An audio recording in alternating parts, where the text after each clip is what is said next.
नमस्कार, स्वागत है आपका। मैं हूं ओशिन और आप देख रहे हैं राजस्थान स्पेशल। आइए करते हैं बुलेटिन की शुरुआत। बहरोड के नीमराना में केंद्रीय मंत्री भूपेंद्र यादव ने शाहजहांपुर में इंडस्ट्रीज एसोसिएशन द्वारा आयोजित बजट संवाद कार्यक्रम में भाग लिया। इस दौरान उन्होंने कहा कि प्रधानमंत्री नरेंद्र मोदी के कुशल नेतृत्व में हमारी सरकार स्किल और रोजगार क्षमता के बीच की दूरी को कम करने वाला बजट लेकर आई है। बीजेपी सरकार की योजनाओं में निरंतरता का ही नतीजा है कि आज देश में करोड़ों लोग गरीबी से बाहर आए हैं। भूपेंद्र यादव ने कहा कि बजट में 9 आयामों की बात कही गई है। उन्होंने कहा कि 9 आयाम कृषि, रोजगार, सामाजिक न्याय, विनिर्माण, शहरी विकास, ऊर्जा संरक्षण, अवसंरचना और अनुसंधान की बात करते हैं और वे विकसित भारत के सपने की आधारशिला बनेंगे। यह वह क्षेत्रीय विकास का बजट है। उन्होंने कहा कि बड़े पैमाने पर विनिर्माण, सेमीकंडक्टर और इलेक्ट्रॉनिक्स की योजना पर सरकार 48,000 करोड़ का निवेश करेगी। केंद्रीय वन पर्यावरण मंत्री ने कुशखेड़ा की तरह ही नीमराना में भी एक 150 बिस्तर का ESIC हॉस्पिटल बनाने की घोषणा की। उन्होंने कहा कि सरकार ITI को सशक्त बनाएगी और सरकार रोजगार को बढ़ावा देने के लिए 5 नई योजना लाई है, जिससे देश भर में 4 करोड़ रोजगार के अवसर पैदा होंगे। भूपेंद्र यादव ने बताया कि कुशखेड़ा की इंडस्ट्रीज को राष्ट्रीय हाईवे से जोड़ने के काम को करने का भी आश्वासन दिया। भूपेंद्र ने उद्यमियों को महिलाओं के सेल्फ हेल्प ग्रुप से जोड़ने, उनके उत्पाद को खरीदने और उन्हें लखपति दीदी बनाने के लिए प्रोत्साहित किया। उन्होंने प्रधानमंत्री के द्वारा शुरू की गई एक पेड़ मां के नाम की योजना और उसके अंतर्गत अलवर में रविवार को 10,000 पेड़ अलग अलग संस्थानों के द्वारा लगाने और उनका पालन पोषण करने का भी संकल्प लिया।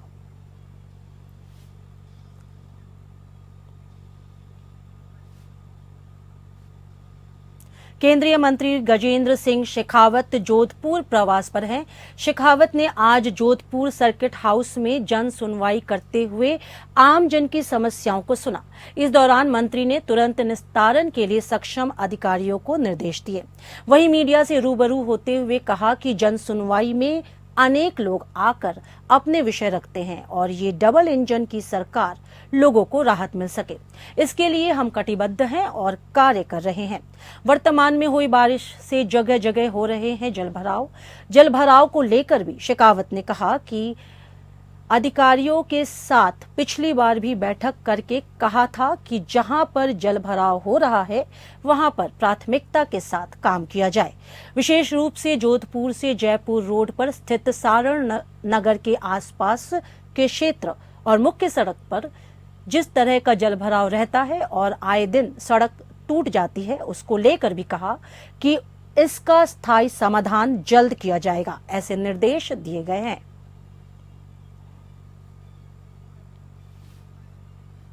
जा रहा है, वैसे उम्मीदों पर खरा उतरना बड़ी चुनौती, बड़ी जिम्मेदारी है। देखिए, निश्चित रूप से जब आपको 20 लाख से ज्यादा मतदाता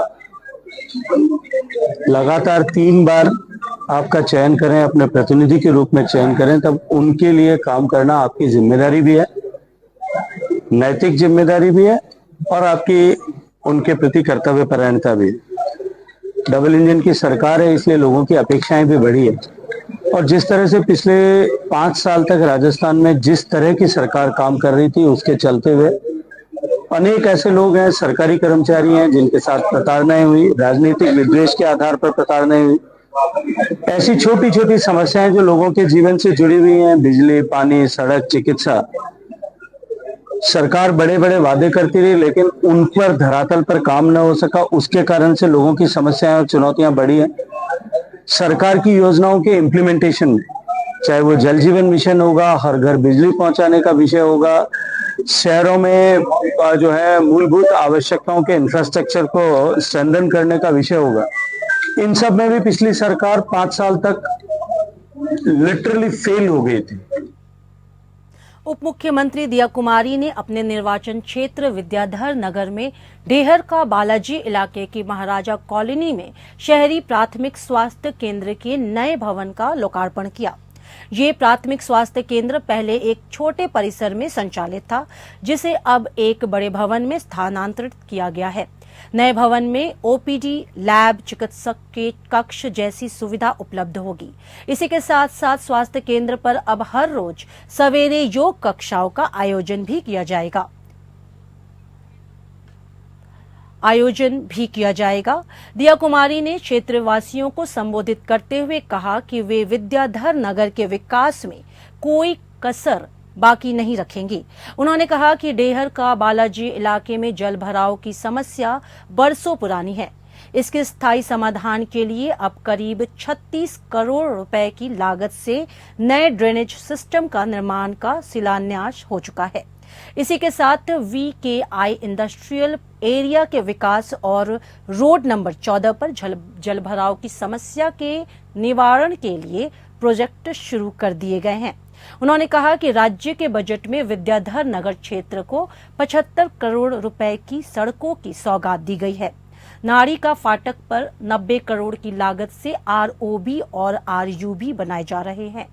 इससे पहले उप मुख्यमंत्री ने सीकर रोड पर शिव महापुराण कथा समिति द्वारा आयोजित 17वें महारुद्राक्षाभिषेक में भाग लिया, जहां सैकड़ों की संख्या में श्रद्धालु उपस्थित थे।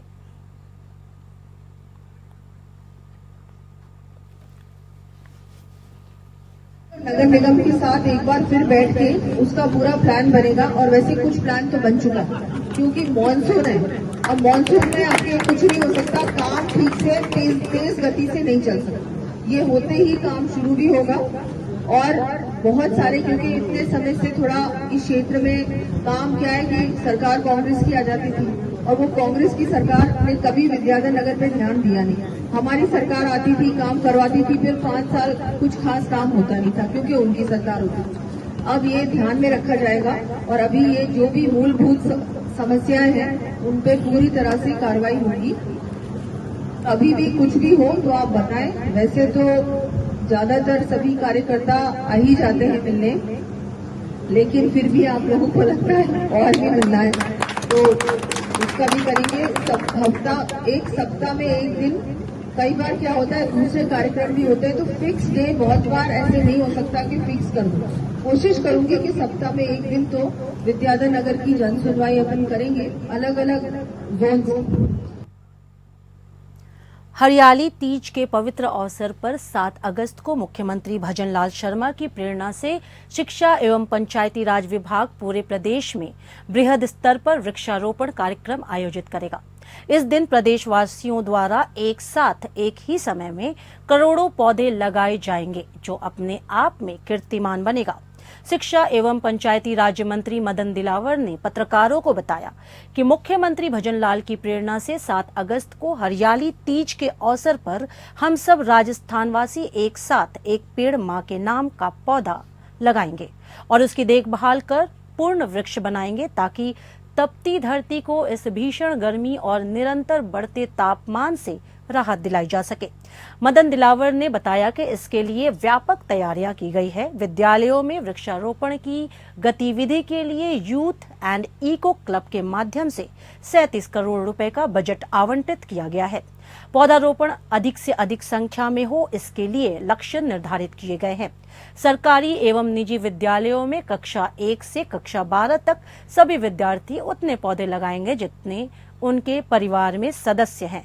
औसतन कम से कम 5 पौधे प्रत्येक विद्यार्थी को लगाना होगा। तृतीय श्रेणी के अध्यापक कम से कम 5 पौधे, द्वितीय श्रेणी के अध्यापक 10 पौधे और प्रथम श्रेणी में व्याख्याता कम से कम 15 पौधे लगाएंगे।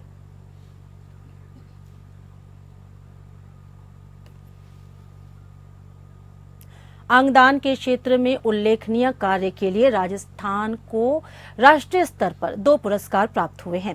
भारतीय अंगदान दिवस के अवसर पर दिल्ली में आयोजित सम्मान समारोह में केंद्रीय स्वास्थ्य राज्य मंत्री अनुप्रिया पटेल ने राजस्थान को अंगदान जागरूकता अभियान के तहत सर्वश्रेष्ठ प्रचार प्रसार गतिविधियों के लिए बेस्ट IEC अवार्ड प्रदान किया। समुचित पदाधिकारी डॉक्टर रश्मि गुप्ता एवं संयुक्त निदेशक डॉक्टर SN धौलपुरिया ने ये पुरस्कार ग्रहण किया। साथ ही Mohan Foundation Jaipur Citizen Forum को सपोर्टिव एनजीओ अवार्ड से सम्मानित किया गया। चिकित्सा एवं स्वास्थ्य मंत्री गजेंद्र सिंह खिंवसर ने इस उपलब्धि के लिए अंगदान जागरूकता अभियान से जुड़े सभी अधिकारियों एवं कार्मिकों को बधाई एवं शुभकामनाएं दी हैं। उन्होंने कहा है कि राजस्थान ने अल्प समय में ही अंगदान के क्षेत्र में उल्लेखनीय कार्य किया है। हमारा प्रयास है कि राजस्थान इस क्षेत्र में अव्वल मुकाम हासिल करे।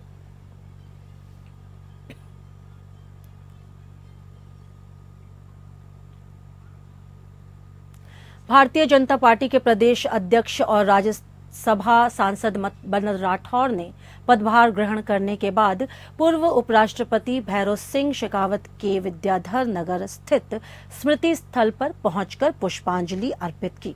इस अवसर पर मदन राठौर ने कहा कि राजस्थान में भारतीय जनता पार्टी नाम के पौधे को वट वृक्ष बनाने में शेखावत का अद्वितीय योगदान था। राठौर ने कहा कि स्वर्गीय शेखावत ने ही उन्हें राजनीति का शुरुआती पाठ सिखाया और उंगली पकड़कर राजनीति में चलना सिखाया। उन्होंने कहा कि पाली जिले के लोगों का शेखावत पर विशेष अधिकार था और शेखावत जब पाली जिले के बाली से विधायक थे उस समय राठौर पाली के जिलाध्यक्ष थे। राठौर ने कहा कि राज्यसभा में आज भी लोग शेखावत के कार्यकाल को याद करते हैं।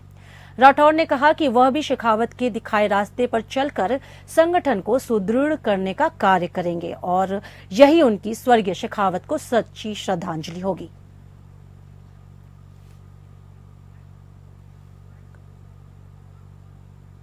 जोधपुर में रेलवे स्टेशन का नाम बदलने की मांग को लेकर राइका समाज की ओर से डीआरएम ऑफिस तक रैली निकाली गई। इसमें बड़ी संख्या में समाज के लोग शामिल हुए। रैली में शामिल हुए लोगों ने डीआरएम ऑफिस के बाहर धरना प्रदर्शन भी किया। वहीं रेल मंत्री के खिलाफ नारेबाजी भी की। इस दौरान उन्होंने रेल मंत्री का पुतला भी जलाया। रैली में शामिल हुए समाज के लोगों का कहना था कि राइका बाग रेलवे स्टेशन का नाम रेलवे की ओर से बदल दिया गया है, जबकि ये उनके समाज की अस्मिता से जुड़ा हुआ है। इसलिए इस रेलवे स्टेशन के नाम में सुधार किया जाना चाहिए। उसको लेकर कई बार रेल मंत्रालय, डीआरएम और राज्य सरकार को पत्र लिखने के बावजूद अभी तक समस्या का समाधान नहीं हो सका है। ऐसे में आज बड़ी संख्या में एकत्रित होकर समाज के लोग डीआरएम ऑफिस तक पहुंचे। वहीं प्रदर्शन को देखते हुए बड़ी संख्या में पुलिस और रेलवे की फोर्स डीआरएम ऑफिस के बाहर तैनात रही। समाज के लाल सिंह राइका ने बताया कि रेल मंत्री की ओर से हठधर्मिता की जा रही है। उनके मंत्रालय का मामला होने के बावजूद स्टेशन का नाम नहीं बदला जा रहा है। इसलिए अब समाज ने एक बड़ा आंदोलन करने का निर्णय किया है। अब गांव-गांव जाकर समाज के लोगों को इस मुद्दे पर पीले चावल देकर निमंत्रण देंगे और आगामी 3 सितंबर को बड़ी महापंचायत की जाएगी, जिसमें पूरे राजस्थान के अलावा अन्य राज्यों से भी समाज के लोग पहुंचेंगे। यदि सरकार तब तक नाम नहीं बदलती है तो समाज अब चुप नहीं बैठेगा। आज हमने महापंचायत की राइका बाग के ऊपर। राइका बाग का नाम रेलवे ने समय से सुधारा नहीं, टाइम देके नहीं सुधारा है और रेलवे ने दादागिरी की है कि उसने वही डॉक्यूमेंट दिए हैं जो उसके नाम के प्रूव करते हैं। रेवेन्यू रिकॉर्ड को इग्नोर किया है, कलेक्टर के आदेश को उसने इग्नोर किया है। राज्य सरकार ने कल विधानसभा में मुद्दा उठा, उसका भी उस पर कोई फर्क नहीं पड़ा है। इसलिए हमने रेलवे के अगेंस्ट में ये निश्चय किया कि हम लोग महाआंदोलन करेंगे।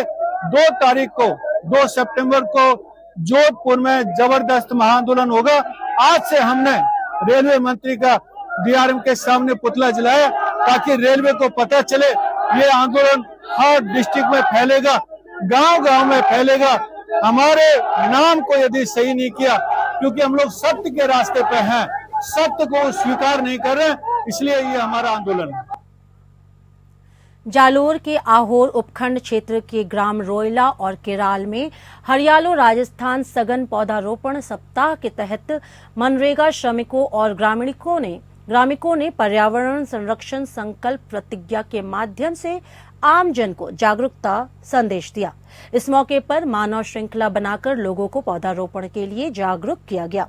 वहीं ग्राम पंचायत रोइला के ग्राम रोइला केराल गुंडाई इंद्रपुरम में पौधारोपण कर पर्यावरण संरक्षण और संवर्धन का संकल्प लिया गया। वहीं गांव के प्रमुख सार्वजनिक स्थलों एवं राजकीय परिसरों सहित प्रमुख स्थलों पर पौधारोपण कार्य हरियालो राजस्थान संघन पौधारोपण सप्ताह के तहत पौधारोपण कार्य किया जा रहा है। पाली के रानी थाना पुलिस ने देसी शराब के 300 कार्टन से भरा एक टेम्पो जब्त किया है। मामले में तस्कर टेम्पो छोड़कर पैदल फरार हो गया, जिसकी तलाश में पुलिस जुट गई। पकड़ी गई देसी शराब की बाजार कीमत करीब 8 लाख रुपए बताई जा रही है। रानी SHO पन्नालाल ने बताया, रात करीब 11:30 बजे वरकाणा के पास नाकाबंदी चल रही थी। नाडोल से रानी की तरफ एक टेम्पो आता नजर आया, जिसे रुकने का इशारा किया तो टेम्पो का ड्राइवर उसे बिजोवा की तरफ ले भागा। उसका पीछा किया गया। आगे सकरी गली होने से टेम्पो आगे नहीं जा सका। इसके बाद ड्राइवर गाड़ी छोड़कर फरार हो गया। पुलिस ने टेम्पो की तलाशी की तो उसमें देशी शराब के 300 कार्टन मिले। इस पर टेम्पो और अवैध शराब को जब्त किया गया। जब्त की गई देशी शराब की बाजार कीमत करीब 8 लाख रुपए बताई जा रही है। इस कार्रवाई में कांस्टेबल अजीत पाल सिंह की मुख्य भूमिका रही।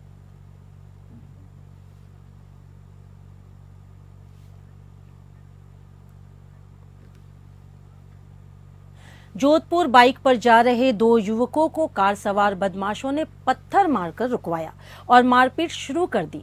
बचने के लिए एक साथी भाग निकला, जबकि दूसरे को बदमाशों ने घेर कर पहले तो लाठियों से पीटा, फिर उस पर 2 बार कार चढ़ाई। युवक कार के नीचे 20 फीट घसीटता रहा। उसे मरा समझकर बदमाश भाग निकले। घायल युवक 20 मिनट तक सड़क पर तड़पता रहा। सूचना मिलते पर पुलिस एम्स में भर्ती करवाया। मामला जोधपुर के भगत की कोठी इलाके का शनिवार शाम 4 बजे का है। पूरी घटना का CCTV फुटेज भी सामने आया है।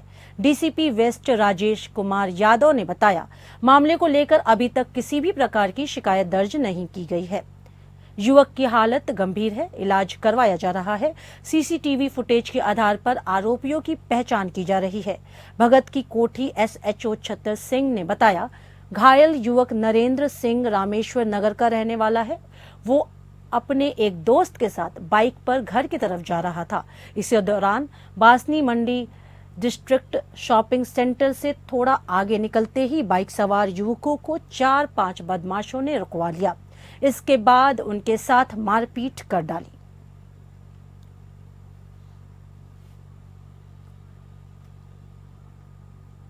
भिवाड़ी शहर की अलवर बाईपास पर स्थित BDI सनशाइन सिटी में देर रात 9वीं मंजिल से अर्धनग्न अवस्था में एक युवक गिर गया, जिससे उसकी मौत हो गई।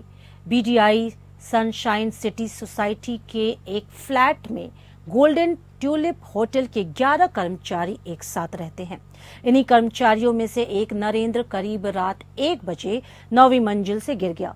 युवक के गिरने से सोसाइटी में हड़कंप मच गया। देर रात पुलिस सोसाइटी पहुंची और युवक के शव को कब्जे में लेकर भिवाड़ी जिला अस्पताल की मोर्चरी में रखवा दिया।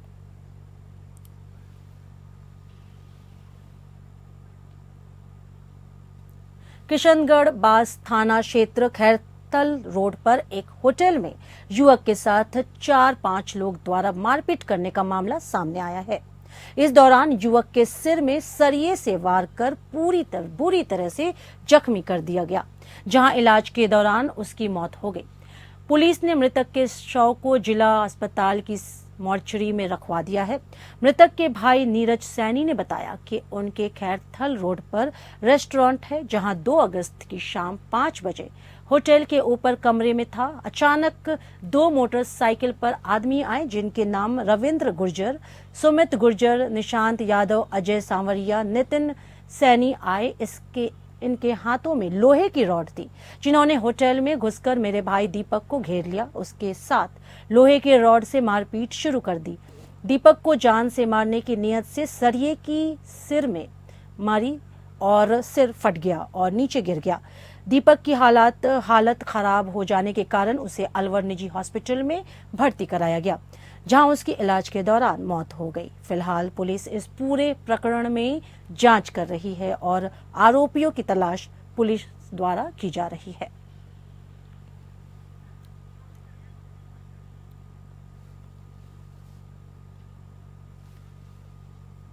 राजस्थान स्पेशल में मेरे साथ फिलहाल इतना ही। नमस्कार।